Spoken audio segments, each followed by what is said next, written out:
আর এবার যে খবরে নজর রাখবো, বাঁকুড়ায় ইভিএম ঠিক করে রাখা হয়নি এবং সেই কারণে প্রিসাইডিং অফিসারকে ধমক দিলেন অরূপ চক্রবর্তী। সেই খবর, যেখানে প্রিসাইডিং অফিসারকে ধমক খেতে হলো কেন না, ইভিএম ঠিক করে রাখা হয়নি, ইভিএম বিভ্রাট, বিজেপির চক্রান্ত, এমনটাই মনে করছেন অরূপ চক্রবর্তী প্রার্থী।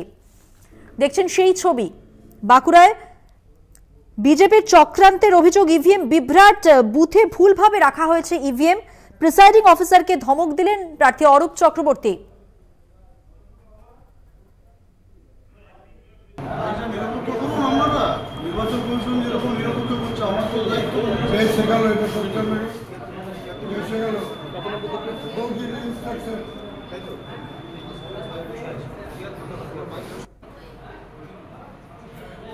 অরূপ চক্রবর্তীর ঠিক কি অভিযোগ শুনুন একবার।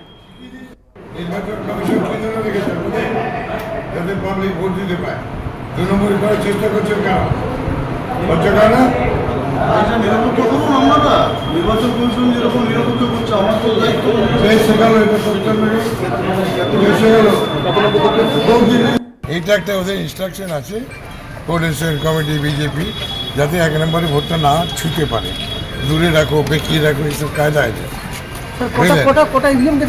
দুটো দিলাম, দুটোতে তাই, একটা বেঁকা আর একটা উঁচু করে রাখা। আর প্রিসাইডিং অফিসার কি বলে? বাঁধর ভুলে গেছে, দেখিনি, উনি বেড়াতে এসছে।